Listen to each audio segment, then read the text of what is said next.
Hello, everyone, and welcome to the Winging It F1 podcast. We were looking forward to this race, and it delivered in absolute spades. Sergio Perez won the Sakhir Grand Prix. It looked like George Russell would win. Then it looked like Perez might do it. Then it looked like George Russell would win again. And in the end, Sergio Perez won his first F1 race in 189 starts. He's the first Mexican since Pedro Rodriguez in 1970 to win an F1 race.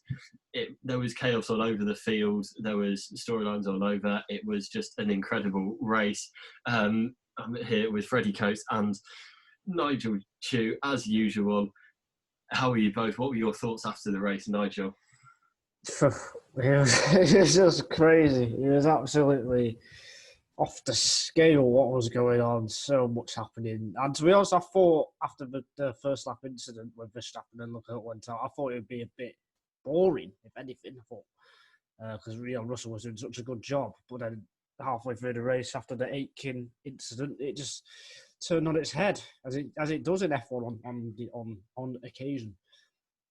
Yeah, Freddie. Yeah, I agree with Nigel. After the main challenges of Verstappen and probably Leclerc, who had ridiculous pace, had their coming together. Perez and Leclerc had their coming together. Anyway, we'll get into that. But after all of that happened, you would write out the main challenges to Mercedes, and proves that anything can happen in Formula One. Yeah, it's just the amount of storylines over the weekend. You've got Hamilton's not there because of his COVID. Then, Verstappen goes out in the first lap for, fourth corner.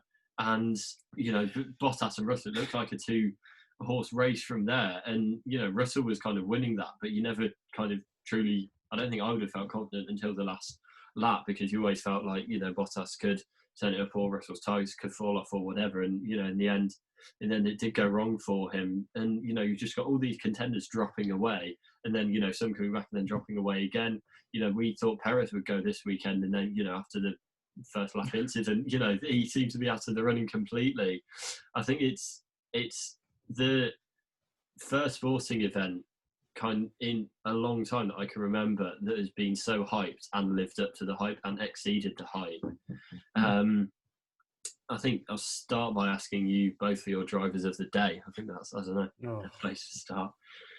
I mean, for me, it's got to be Russell. I think he did drive an absolutely exceptional race, and he was undone by two things that weren't his fault at all. I think for me, it's tied between Russell and Perez, because the way Perez came back from disaster has to come into this. And the way he, never give up, can-do attitude is fantastic, but it could have been so easy to get stuck behind a fast in a straight line car at the back of the grid, like a Williams or something that can be quite fast in a straight line. And when they sort out their own wings, it would have been so easy to get stuck behind them. But no, in 2 laps, he was up into 12th from 18th on that restart, and just plucked on and carried on. And it was the same with Russell. When adversity hit, he carried on and he fought back, and he got up to second and then got another puncture, unfortunately. And both of them showed the steel and metal that Formula One drivers of the highest caliber have. So I think I'm going to cop out and give it to both of them. I was going to say that as well. I can't say. They're both exceptional drives in the race. I'm like Freddie. It's weird for me because I normally don't sit on the fence or anything. So yeah, I cannot say. They're both outstanding. There are a lot of good drives for people just did nothing wrong that deserved good results. Like Sainz, for instance, had an excellent drive and deserved a really good result from where he was, and he deserved the third place that he sat in for the majority of the race. Russell deserved the win that he sat in for the majority of the race, but Perez deserved the win as well, that he didn't sit in for any of the race until the end. And ironically, the two of the podium finishes, Esteban Ocon and Lance Stroll, it felt like they had quite quiet races. They were involved in incidents, but you kind of didn't notice them, apart from Freddie jumping off the sofa to shout Ocon every time he moved up a position. There's a backstory to this, and that's because I tipped Ocon. I was like, Ocon's on the mediums. Okay, because these guys are on the softs. Ocon could just jump them because he was hanging with them on pace. So I tipped to Adam, who I was watching the race with. I said, Ocon could well get a podium here if he jumps them all, and Ocon finished on the podium. So I think I should have tweeted it. See, that's the thing for me. Stroll and Ocon had more luck than, or they weren't as good as Sainz was today, for example, but they looked into it a bit more. That's how I see it. Well, I think we'll get onto those, but we'll start with Sergio Perez. There's only one place to start, and that's F1's 110th Grand Prix winner. Which I predicted, apparently. I think I saw a tweet after the Gasly win. I said to someone it would be Perez. Well, I think after the Gasly win, I think on the next podcast we predicted who would be 110th. I think I went Russell. Someone went for Sainz. I can't remember who the other Probably me went for Sainz because he came second. I can't remember who the other pick was. I think I might have said Perez. I can't remember. Oh, that's convenient. No. I think I did, genuinely. But yeah, Nigel has Twitter evidence of that. How...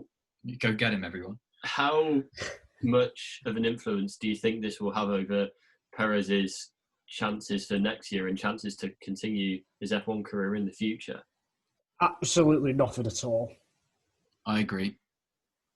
I think for 2022, he seemed very certain on the post-race interview that he had an option for 2022. Yeah, he does. And unless this podium for Ocon has done him wonders within Renault, I think that's an early tip for the 2022 seat for me, is Perez to Renault. I just don't see how he can be left off the grid, though. And I think it's just the way it Alex, is. I'm sorry to say it, and I really don't want to be saying this, believe me.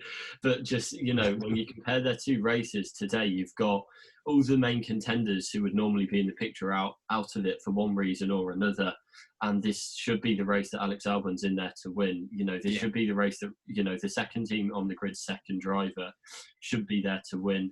And he just wasn't, which I think to me is, if you imagine kind of last season, if Hamilton, Verstappen and Bottas and Leclerc are out, you'd expect Vettel to be head and shoulders above the rest taking the win. That wasn't even in a particularly impressive season for Vettel. I just think it's not,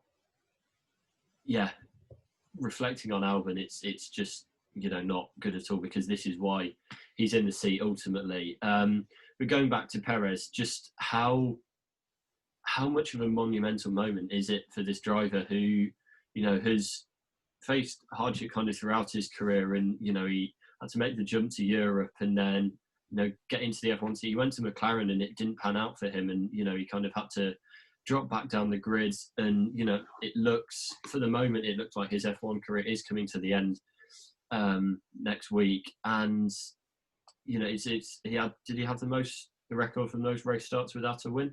Yeah, that's right. He's got that. Kind of how monumental is this? It's absolutely huge. It's the highlight of his career, and I think it will make up for most of the disappointment that he's had, including just last week when his engine blew up when he was running in third. It's everyone's dream to win, to be in F1, and then you want to get to win a race. And only 110 people have done that. Now one of them is Sergio Perez, and he just fully deserves it after 9 brilliant years, very consistent. He's so good with the tyres. He shows good pace at times, and he does take opportunities, which is why he's had podiums with Sauber, with Force India Racing Point, and now he's taken the opportunity today, even when things went wrong initially, to steal the win. And so, highlight of his career by far, and it's just massively deserved. It's retribution for Bob Fernley and Vijay Mallya for actually signing him up for 2014, because Adrian Sutil and Paul di Resta didn't do anything overly wrong to lose a Force India seat. Nico Hülkenberg and Sergio Perez coming in, looking back, is a fantastic opportunity for Force India in 2014. But bringing in Perez was a bit of a gamble. He was the fall guy for McLaren, as Adam said, for McLaren's worst designed car at that time of 30 years. So he had so much weight on his back when he came to Team Silverstone, and he has stuck with them. They stuck with him until this year, until the year where he has really proved why they've stuck with him and why they signed a 3-4 year deal with him in the off season. So who was the last driver? Sorry, Freddie. Yeah, carry on. No, I'm just going to wrap it up with he's really going to give them the evils, you'd think. I mean, who was the last driver to go from last to first? Yes, the safety cars helped him a lot, but it just doesn't happen nowadays. Well, I think people call the 2011 Canadian Grand Prix, when Jenson Button went from last to first, one of the best ever drives in Formula One. So what are they going to call this? It's similar to me because Button, he had help with the safety cars as well. He had help with probably more dramatic Buttons. Yeah. But in terms of the actual drive, I think Perez's today was very similar, I'd say, in terms of how I rate penalty like Button did. Yeah, I think he did have major fortune in the fact that Russell had two awful moments of bad luck. Genuinely, he didn't put a foot wrong in the race. I don't even remember seeing him lock up at all in the race. He looked like he drove his race to perfection. Yeah, I think we'll get on to that. And but just finally on Perez, which do you think is a better story, him winning here or Gasly winning at Monza? I think Perez. Because I think Gasly had the podium in Interlagos as his arc. Perez's win here is Perez. If we're thinking about it in Hollywood manners, this is Perez's redemption. This is Perez's two fingers to the establishment in the way that Gasly's podium was in Interlagos last season. And the fact that this could be his penultimate race in F1, this could be the end of his career, and he's going to go out as a race winner. He's done what he wanted to do for so many years, and now the next step is to win more. They say the second album's the most difficult. And I think just it's what a win means is that you were the best driver on the day. You put in the best performance, in the best situation that you could to take a win. Getting podiums is an incredible achievement, but it's that step below, both literally and figuratively. It's being one of the best drivers in the day. But this is, when everything was on the table, Perez was, able to make the most of what he had.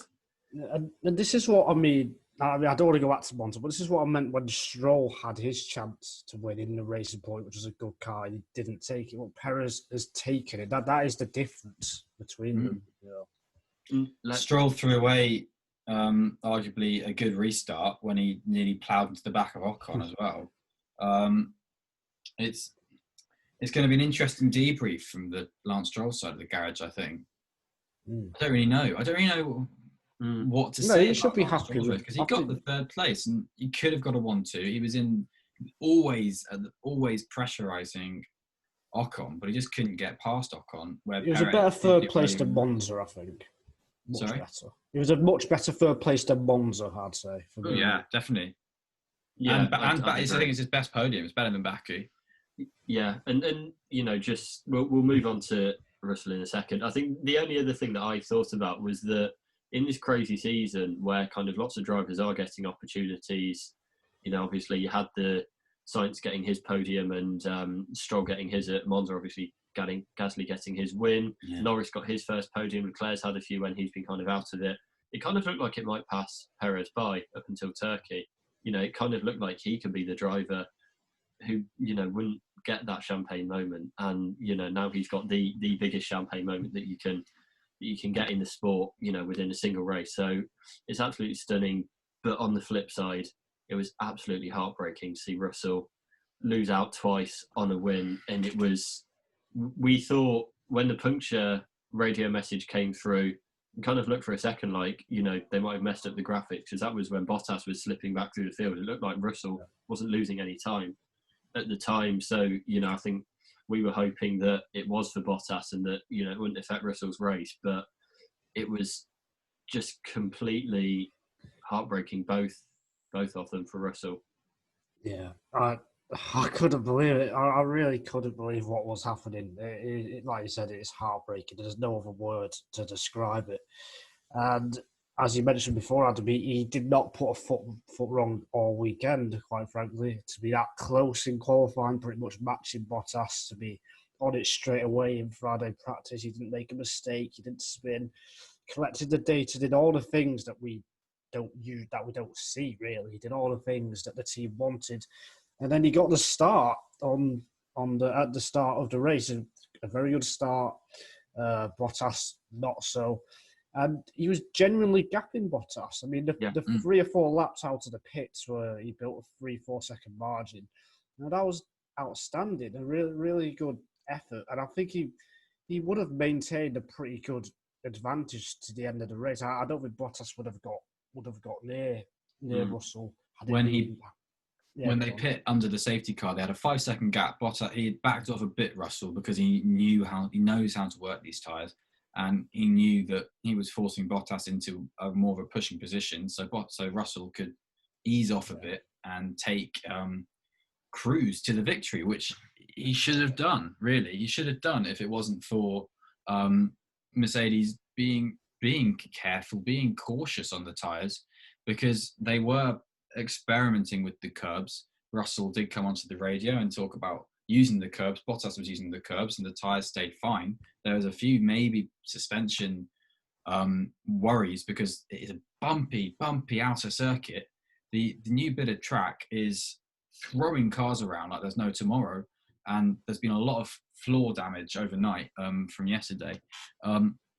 So they were a little bit cautious on that. They just didn't want to have heavily vibrating tyres later on in the race, basically, and they had an opportunity to avoid that, and that's why Mercedes pit, and that's understandable. And the way it just capitulated into disaster is so un-Mercedes that it's ridiculous. Yeah, it's like Hockenheim last year, where it's kind of you could put the Benny Hill theme tune over it, really. Yeah.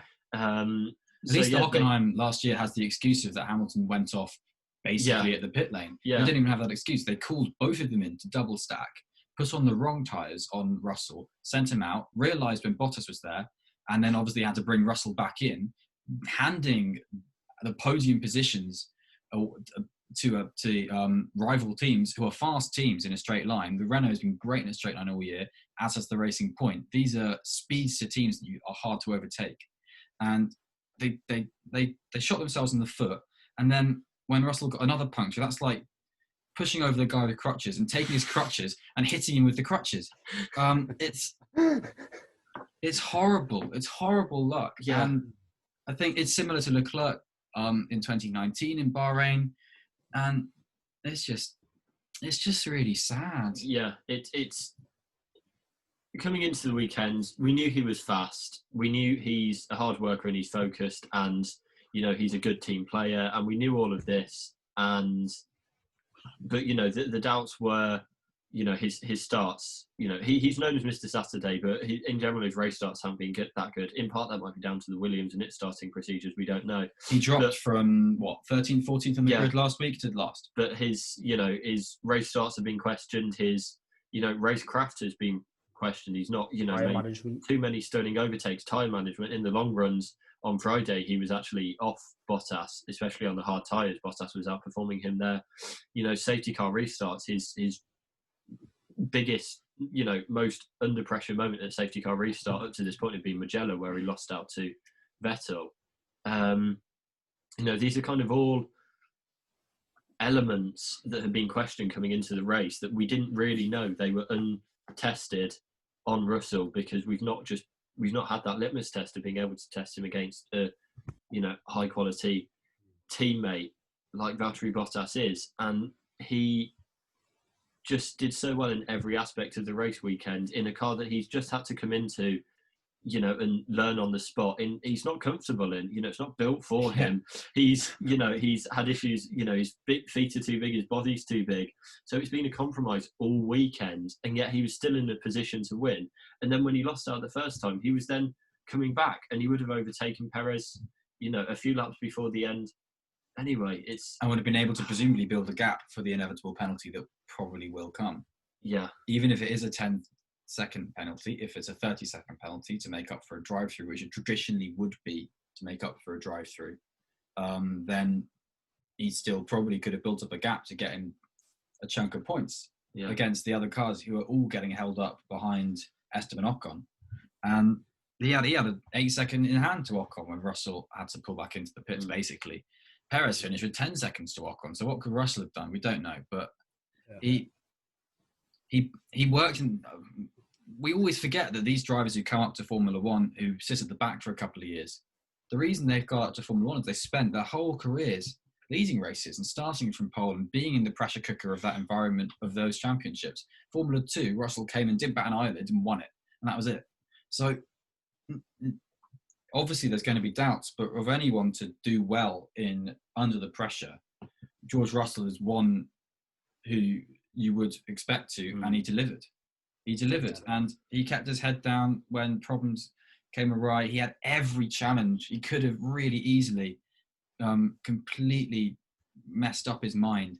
And he did have one lock-up, and it was when he came out of the pits for the final time ahead of Fittipaldi and Aitken, and that was it. He had one lock-up there, and that was, you could tell, they played on the radio his scream, his distress, and that's the only time it got to him. And then he's like, okay, buckle down, pragmatic Russell, how George always is, and pick them off one by one, until he got to 9th place at the flag. And he did what he needed to do from what he could from that position. And that's what he did in every position where he was in the race. He was in second, and what he needed to do was to get into first. So he did. When he was in first, he needed to gap Bottas, and he did. And when he pitted, he needed to get the clutch right and do all of that, and he did. And he did everything right. And I think it's the only solace he can take. I know he was gutted to not get pole. Imagine how he feels today. Yeah. Do you think it was the right decision by Mercedes to double stack? Obviously, in hindsight, it wasn't. But you think it wasn't? No, in hindsight, it wasn't because they completely screwed it up. But I'd agree. I think it's the right at the time, isn't it? Yeah, they've got to.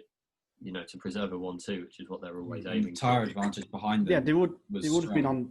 They would have been on 15 lap hard tyres. Compared. Yes, the others didn't pit as well directly behind them, but I think they would have been a bit vulnerable. And how normally when these things happen, they do get it right 99% of the time. So it was just unfortunate it didn't. And I believe Toto Wolff has said that there was a radio problem on one side of the garage. I'm not sure whether it's Bottas's or Russell's yet, but that was why there was confusion. Freddie, you think Russell might even, so as we're recording this now, you think he might lose his points as well, Russell, because of the penalty? I just don't see why the penalty is not slam dunk. He's under investigation, and even if it's a 5-second penalty, he won't. Then he'll lose his fastest lap point as well. So the 3 points he's got in the bin, I think. And we've seen this incident before, haven't we, with Bottas? Bottas did it in Spa in 2015. That was more visual because you could see the yellow prime tyre on the yellow option tyre on with the white primes on that day, and that ruined the race for Williams because they were fighting for a podium with Grosjean and Vettel, and after Bottas put in mega drives in 2015, and then the team let him down quite a lot. And that's happened today for Russell. And I just think it's a slam dunk penalty. They needed to do it because cars behind Stroll was on fresh mediums. And even if he couldn't get past Ocon, which he didn't, there could have been a few connotations where maybe then if Stroll had an excellent restart, he could have had more pace than the Mercedes. They didn't know that. They don't know what's going to go on at the restart. So they may as well take every possibility to put themselves in the best position for the restart and the best position for the rest of the race. So it's the right decision to pit. It's the right decision to double stack when you've got a 5-second, 6-second gap that you've baked into the race. They had so much control based on when they let Bottas pit and let Russell pit that to let it just slip away in 30 seconds, just because, like you say, a miscommunication error, which is it's so common, and we have all these Zoom calls, and every call there's a little click in it and that kind of thing. So it's such an obvious thing to go wrong, which is even worse. Is they'll be kicking themselves. They'll have fixed it immediately because they realised the problem. I find the punches really strange. He had 2 punches into him, unless my memory's gone crazy. They said he had a slow puncture, yeah. Where on earth did they come from? really. It's got to be a cut on the curbs. I don't know whether there was a bit of So I had one still out puncher. from Aiken, whether he got a cut from Aiken's wing or something like that. We don't know. There will be a Pirelli investigation into that because there always is. And I think if you just keep an eye on Pirelli, then you'll see a press release. But on Tuesday or something. But we don't know. It's what happens. It happened to Bottas last week. I don't know what it has anything to do with what I think. That's what I was thinking. Yeah. It's I don't know if it's something to do with the pressures these tyres run, which are rock hard pressures, like insane pressures for a racing car. So we're not tyre experts. No. In any that is sense. True. But we know a slow puncture doesn't come from nothing. Yeah. Didn't Mercedes have one earlier in the year as well? I can't remember where. Was it Imola? I can't remember. Yeah. I just feel they've had a few this season. I do remember. I remember the one you're on about, but I can't. I don't think it was Imola. Was Bottas's a slow? Silverstone was Bottas's a slow punch. No, it was a blowout. It was Hamilton a slow punch. Yeah. No, it was a blowout too. We finished on 3 wheels. We don't know. No. We'll remember. You will know us, dear listener, because you'll be shouting at us like we shout at Sky Sports. But anyway. Speaking of which, and without wishing to sound like Nico Rosberg, Nigel, is Bottas's Mercedes career over? No, because you've got a contract for next year. Yeah. After that, Is it sealed for 2020? Likely, highly likely. I mean, it was the one. Oh God, it was just the one thing he didn't need to happen to get outshone by Russell. I mean, he was outperformed ultimately over the weekend, and that was even before his lack of pace in the race, I guess. But yeah. So, yeah. I mean, what is the point in having him for next year, though, knowing that if they're going to stick Russell Hamilton for 2022, or knowing that Bottas won't be there in 2020, what's the point in even having him for next year? Because they have to have him next year, don't they? They have to have a driver in the car. But it doesn't help. They're not allowed to have Russell. Well, if they're allowed to have Russell for this weekend, why can't you have Russell for next season? Okay, asked them in Hungary when they said Williams said no. Yeah, I mean, because he's a really good. They're allowed to have him this weekend because they want to have a good relationship. But Williams do because they've already denied one thing and they know it's only for 2 weeks. They've got him back for next year because the reason Williams signed a 3-year contract with George Russell is because he's mega. Williams are going to play hardball on this, and they've taken up the option. Unfortunately for Williams, they're probably kicking themselves that they signed that George Russell wasn't in their academy 5 years ago, frankly. I think, it's the only way I could see it going through is if Mercedes had another superstar in their academy that they could bring in and kind of, offer something like that on, 3-year contract, but they don't. It's not.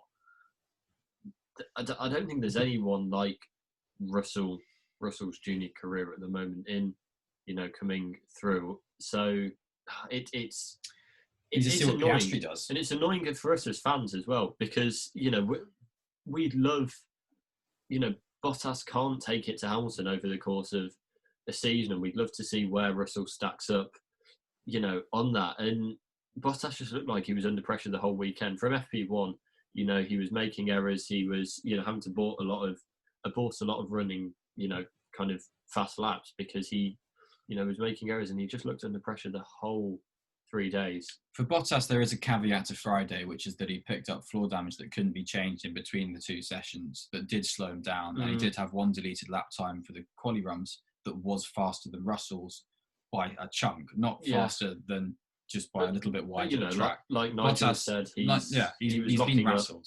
Yeah, I just don't. I mean, obviously they've got to keep him. They don't have an option contractually to bring Russell in. Because Williams don't gain from that at all. So it's just really sad. I think it's also sad for Russell because will he get this opportunity again? If he goes to Mercedes, they slide back down the order. There's a myriad of things that could go wrong. So it's so sad for us. I'm absolutely gutted. It's really sad for him. I think Nigel. I think he'll get the opportunity again. Was Bottas's performance as bad as people say, though? I think because he was ultimately on hard tyres. He was on the hard tyre that he had taken off, wasn't he? And that's why he's performed badly.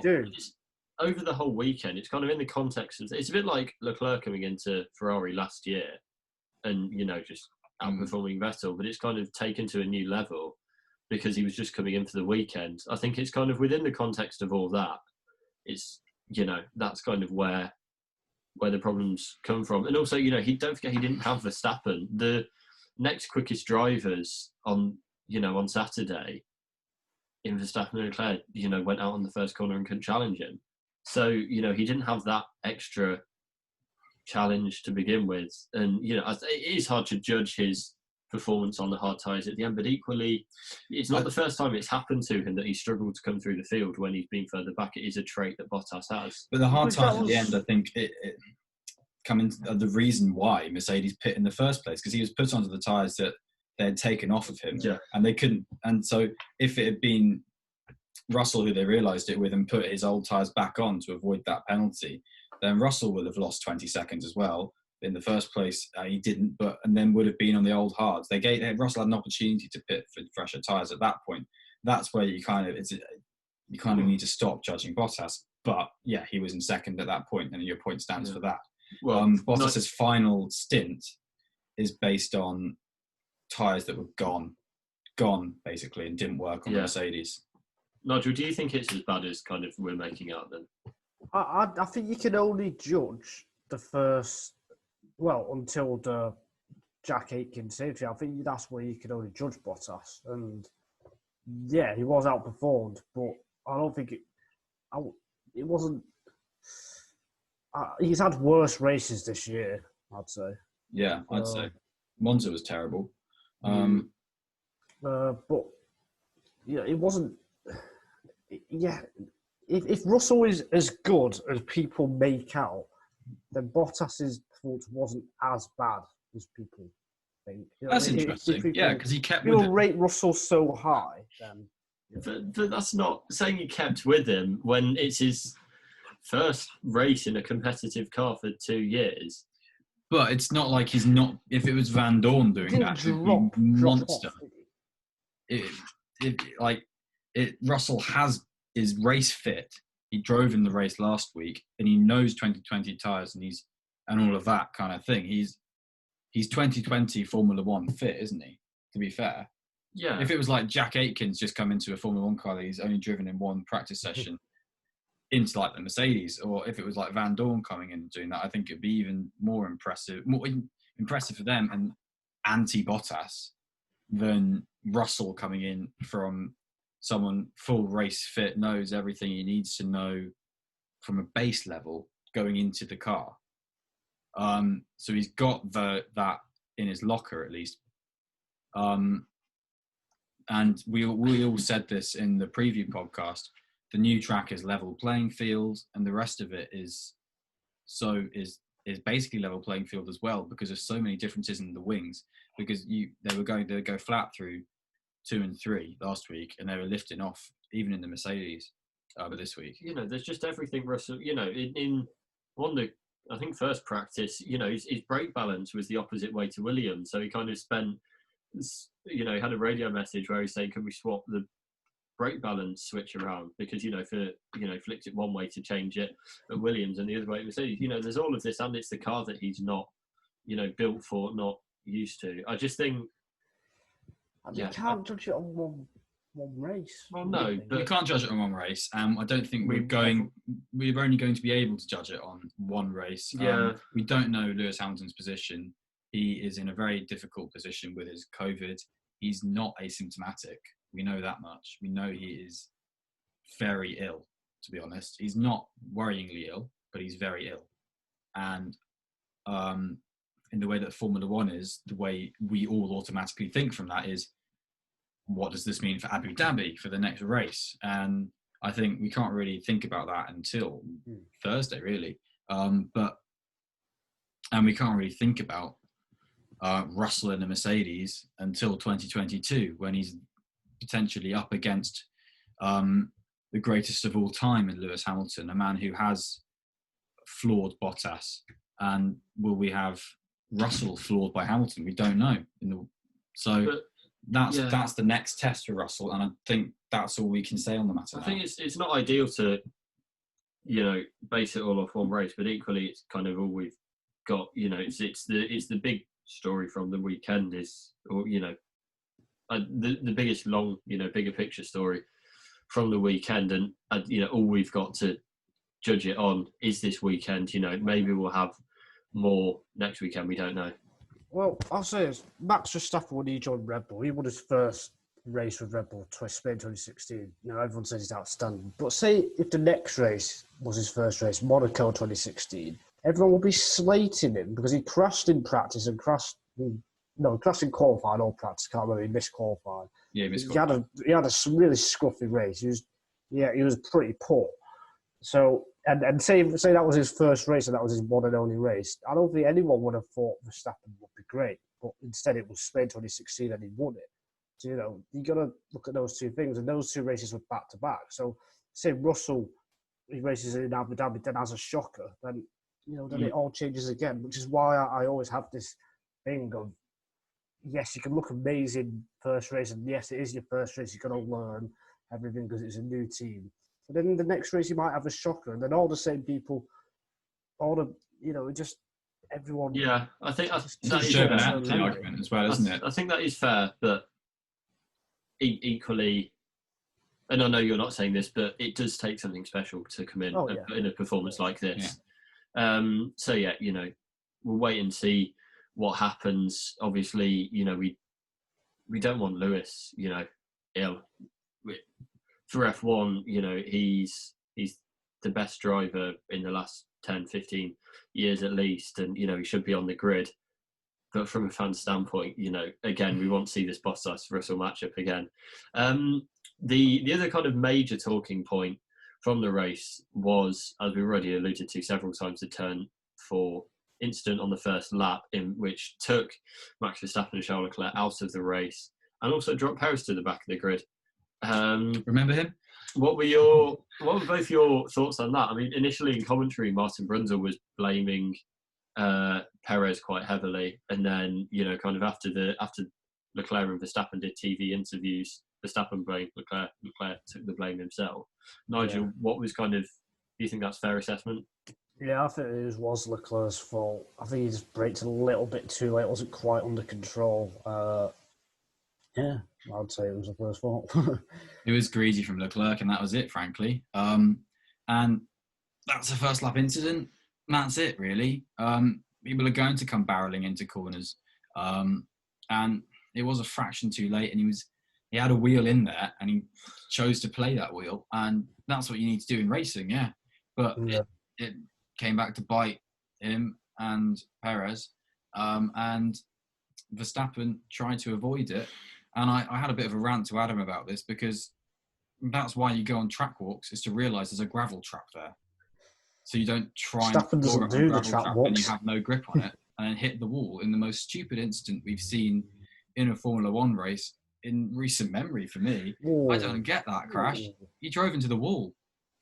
Well, Verstappen doesn't do the track walks, funnily enough. So that's exactly what I just said. He doesn't do the track walks, and then Adam pointed it out. But everyone puts in hours and hours of effort to get the minimal fraction of a second of lap time for that car.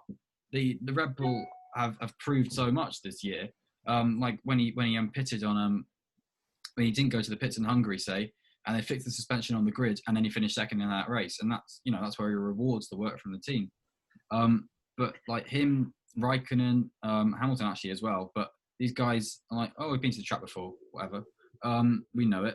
And that's why Raikkonen got lost in Interlagos in 2012, famously, because he thought there was an escape road there that was there in 2002 or something. So these things change; they're different. It's a gravel track in the dark. The gravel the same colour as the tarmac runoff. So don't just boot it, because you'll go into the wall and lose a race. Even if he braked or lifted though, I think the gravel would have drew him into the wall. I think. He wouldn't have knocked his tyre off. Yeah. Well, I don't know. if he brakes, he will. If you brake rather than basically lifting off and coasting around Leclerc and Perez, if you brake there, then he would have made the corner because he was braking for the corner. He braked really early, Verstappen. He would have made the corner. Yeah. He wasn't carrying a lot of speed. Yeah, I think you're right. Actually, thinking about it. Yeah. I just think it's a rare dim moment from Verstappen, and I mean, yeah, he'll come back from it, and because he's got the kudos to come back from it, but I think he really, really missed a trick today. Yeah, I mean Leclerc though, it's not.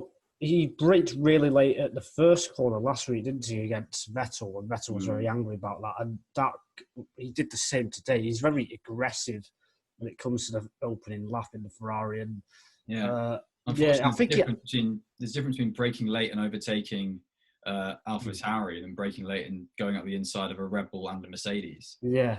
I think in general he has got the right balance. But I just think today again, it's like 8 out of 10 times he'll get it right. And I think today was just one of those 2 out of 10 moments where I'm stupid. For both of them, it's rare costly mistakes, and they won't make the costly mistakes next week because they're 2 exceptional drivers. But I think it's just the fact that it happens 2 times in a row.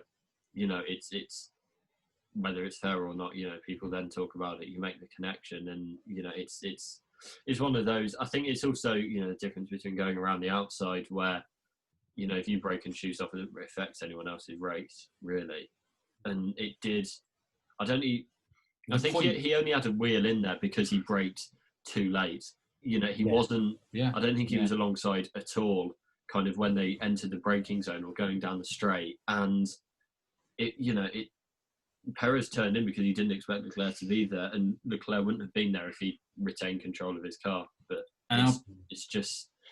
There is an argument for Perez maybe taking a degree of caution, because the last time there was the potential for a car to go up the inside of a racing point, it was Danny Kvyat flipping Lance Stroll last week at the second restart, when Lance Stroll just turns into the apex. And so there is argument for a degree of caution at turning into the apex when there's lots of close racing. But that's not in his remit as a racing driver. So I don't think Perez is at fault in any way there. Then you just ask how wide do you go? Because like I say, he goes wide and it happens, then he can't drive off the track. He's going to turn it at some point. Then you put lanes in a racetrack, and then it becomes just a motorway. I will say that Leclerc's qualifying lap, it was lap of the gods. Unbelievable lap. Wow.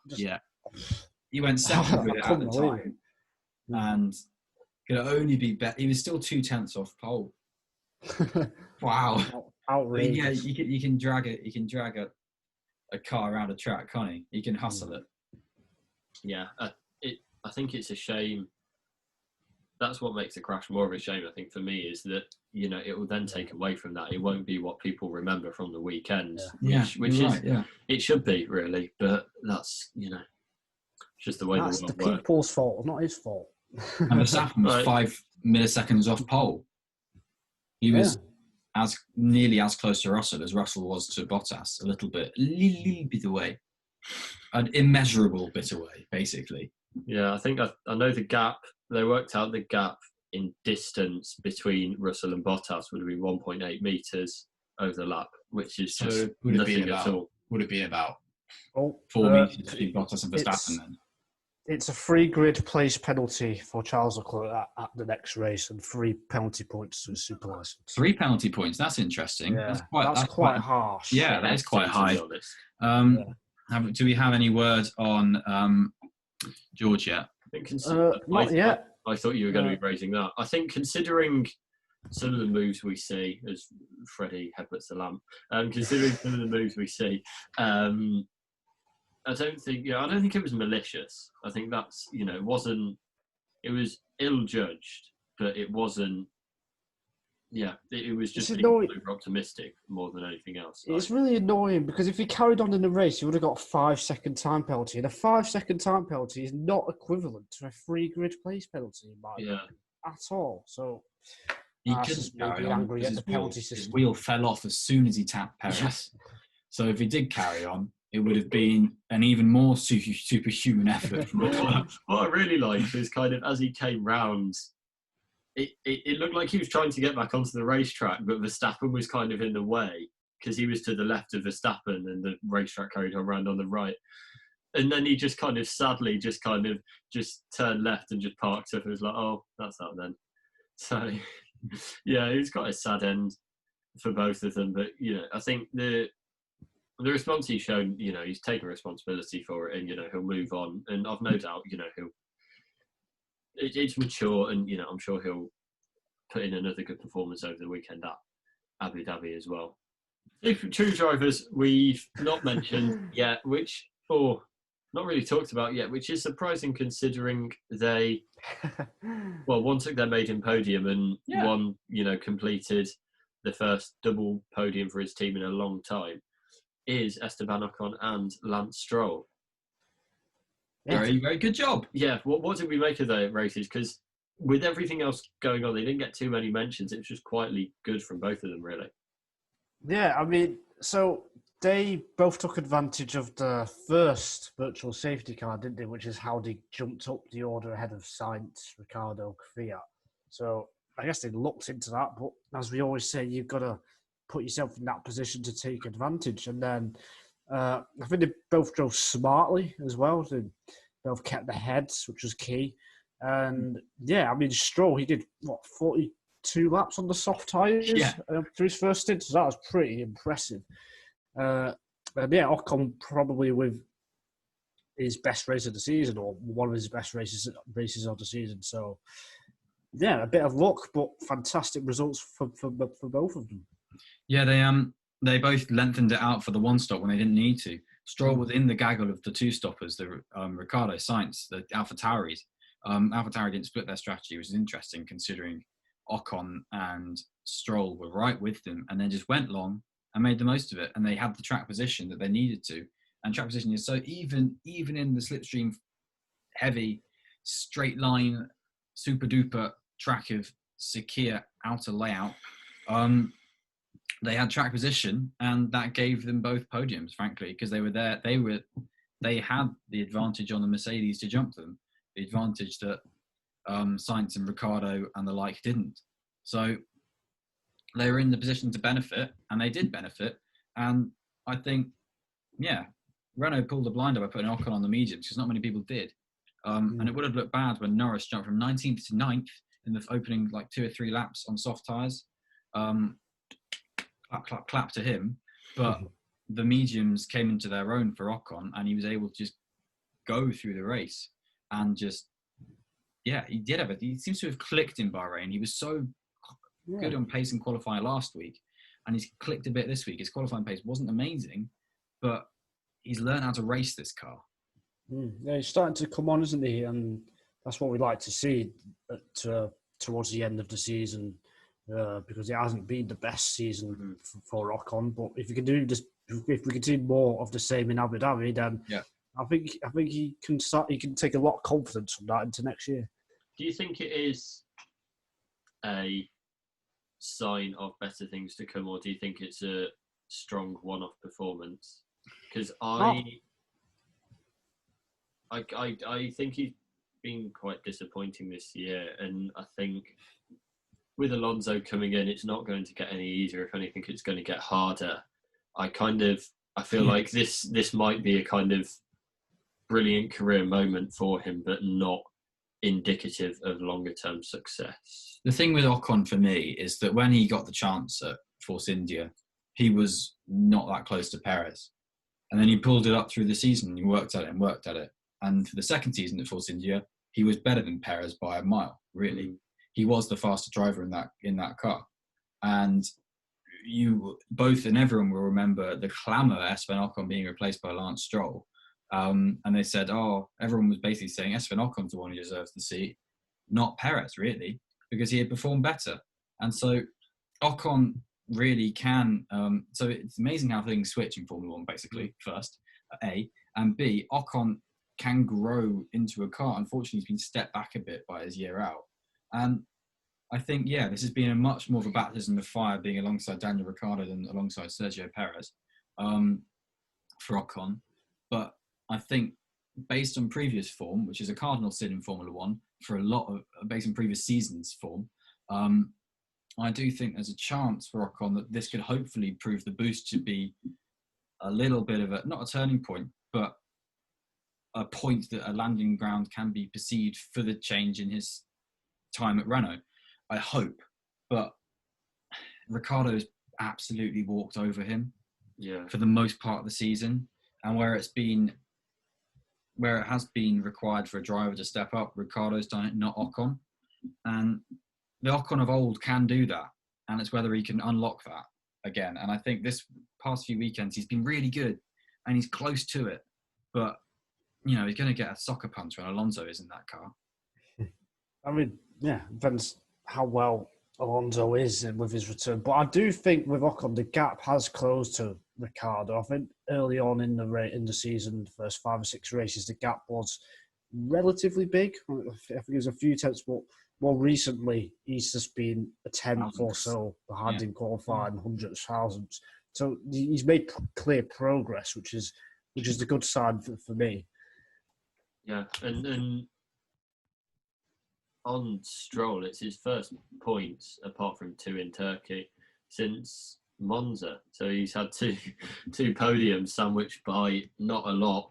It's good to see him coming back from that, as even if you don't like Stroll, and I know some people do not, because, Aston Martin are losing Perez, they're getting Vettel, and we don't know what to expect from Vettel, but I think, it's good to have him coming back into form just, for competition as much as anything else. Yeah, it is. It's really good. And he did drive well today. He got the podium, and he was there to capitalise, and he had more pace than Ocon at the end. Unfortunately, couldn't get past. He only finished, second and a bit behind, I think. And he was within half a second for a lot of the time. He probably should have got a move done. Probably should have made it a 1-2, but he was so close to doing so. So that's good for Stroll after definitely a run of poor form. Yeah, I'd agree. I think he has been a little bit unlucky as well recently. He also...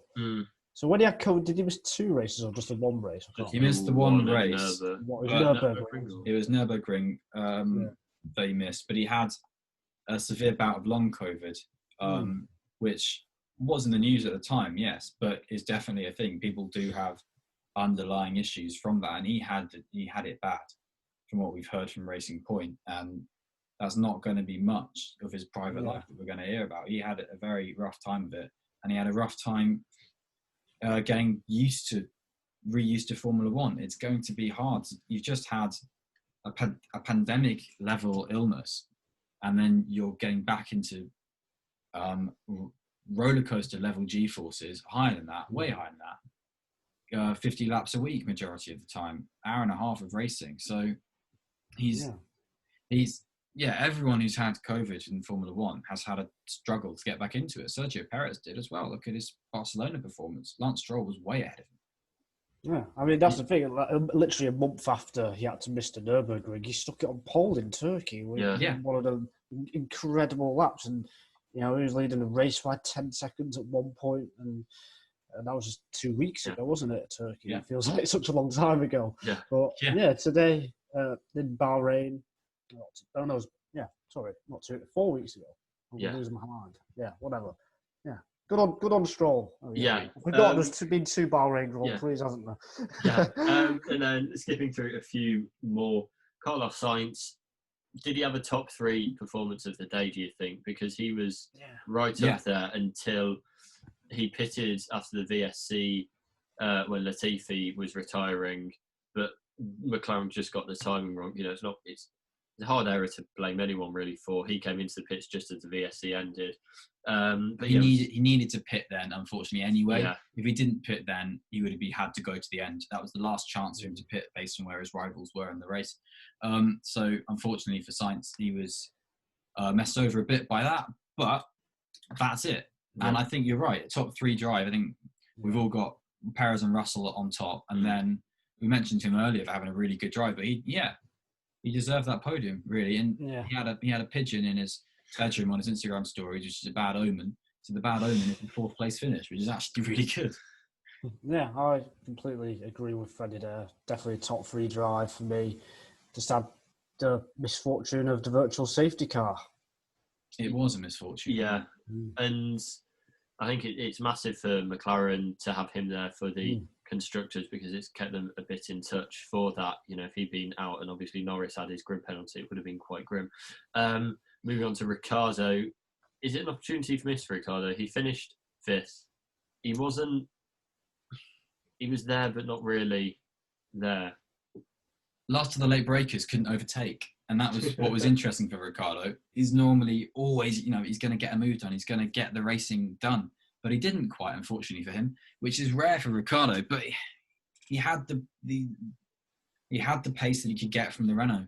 And he was stuck in a DRS train, and that was it, unfortunately. Yeah, he was stuck behind Sainz, wasn't he, I think? He stayed with Sainz all race, and he was with Sainz at the end of the race. And I think all that got in Ricciardo's way was probably a slightly different start for Sainz, and that was it. If Ricciardo positioned maybe slightly differently, we probably need to watch both of these starts back, but if he positioned slightly differently, there's no reason why he shouldn't have been ahead of Sainz and should have been in the position that Sainz was in. So I think the only issue with Ricciardo's drive is that he couldn't get alongside Sainz, and that's just because Sainz's drive was so good. So if it was 10 out of 10 by Sainz, it was 9.5 out of 10 by Ricciardo.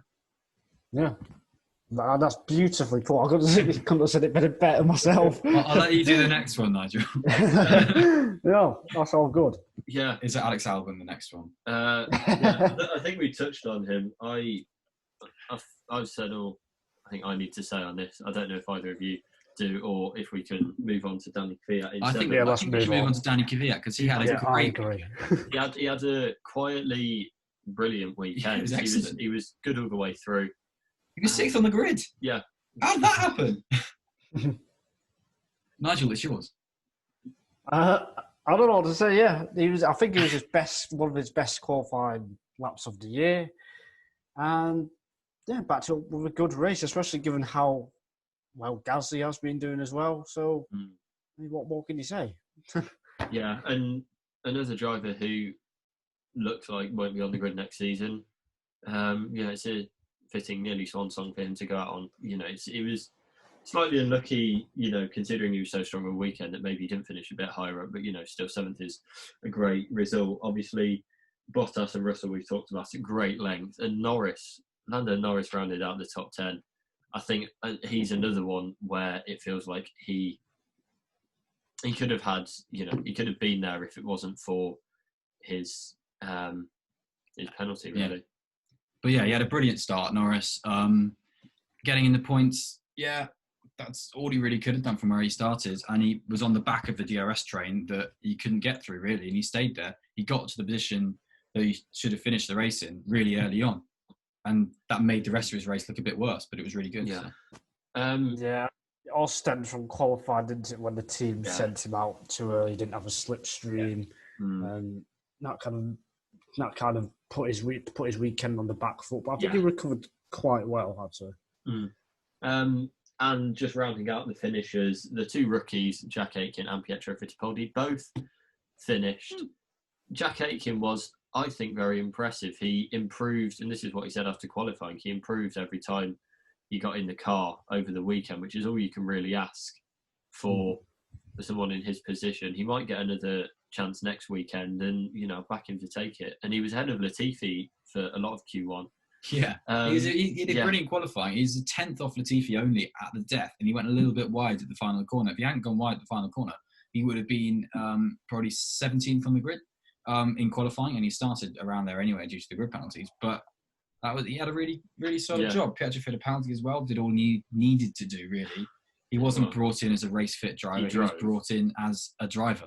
He finished the race. He finished the race. He finished, how far off was he from Aitken? A few seconds. And that's about it, really. He didn't do much else. But he didn't have to do much else for Fittipaldi. Nothing was expected from Fittipaldi in a really hard car to drive. Yeah. I think they both did much better than I thought, to be honest. Me too. I'd say that. Yeah.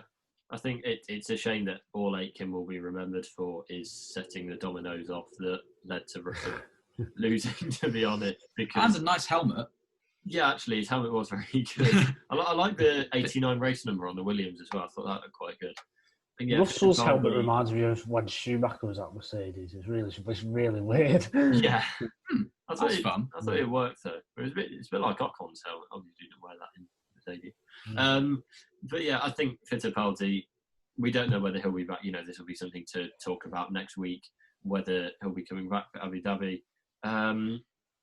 Yeah, it was a difficult opportunity to take and kind of make something of. But he didn't embarrass himself. He did a good race. His first Brazilian driver on the grid since Felipe Massa. Which is why he was third in the driver of the day vote. Just to finish Bless up, him. what was each of our moments of the Grand Prix? No. I've got mine. I'll go first. It was go on. Perez taking the lead, really, actually. Because at least from the deluge of despair from the Mercedes muck-ups, you had the joy of the underdog of the year and the most hard-done-to driver of the year, Sergio Perez, taking the lead of the Grand Prix by the scruff of the neck and really being in a position to win that race. And I think with the opportunity gone for Russell, the fact that it went to Perez is the moment of the race to me. So does that work? Yeah. I mean, It's kind of a moment. a changing Does of a the moment- guard in the Schadenfreude race. is what it is. Does a moment have to be a Perez good at thing? Schadenfreude. Was a moment what? Sorry. Does it have to be a good thing? Because I was going to say the Mercedes. What was pit your stops. favourite moment of What's the your race? take? Favourite? Oh, Yeah. Well, favourite moment is, probably Perez on the podium with the emotion and the stuff. Just after the race because he was crying on the way back into the paddock and stuff. So I'm always going to remember that. probably that. I think for me it was actually on track. It was Russell's overtake of Bottas after the safety car period. that was Absolutely good. stunning. He'd been watching the F2 races. Yeah, given that. Bottas was on the back foot, and he took it wide around the outside of turn 6. It looked like they were going to crash at one point, or it was real heart in mouth stuff, and then got it done on the brakes into turn 7. I just thought that was kind of a standout moment for me. It was a really clever move because he knew where to put the car in relation to where Bottas was going to go. He knew where he had to put Bottas onto the inside of turn 6, so that into turn 7, Russell had the inside to the kick of the chicane, so he could then put his car alongside. He was on fresher tyres and he could brake a bit later, but he could force Bottas out a bit and force Bottas to go onto the compromised, dirty, really dusty, sandy line of the racetrack and force himself up alongside and ahead of Bottas. It was clever racing. Sainz did the same thing, though, which is why I haven't said that. I think he did it a lap later to Bottas, which was just as impressive, if not more impressive, because he's in a McLaren. So. There were a few. He was on older tyres too. There were a few good moves. There was a good battle between Sainz, Albon, and Perez. But there were a few good battles going on through the essays. Because of the track. I thought, it was a very good track. I think it was my favourite addition to the calendar for this year. One word answer, was it yours? Yes. No. Well, there we go. Period out on it. But I think we're all agreed that it was a spectacular race, and feel very privileged to watch it. And got a fairy tale-ish ending, which is you don't always get in sport, and it's nice to see that every once in a while. And that will wrap up our review of the crazy, madcap, brilliant Sakhir Grand Prix, and we will be back next week to preview the Abu Dhabi Grand Prix, the season finale. The F1 season is coming to an end, finally, nearly at Christmas, and we'll be there to look at all the news that comes out, and I'm sure there will be that comes out over the next few days, and I'm really looking forward to that. So I will see you both then, but for now, goodbye. Bye-bye.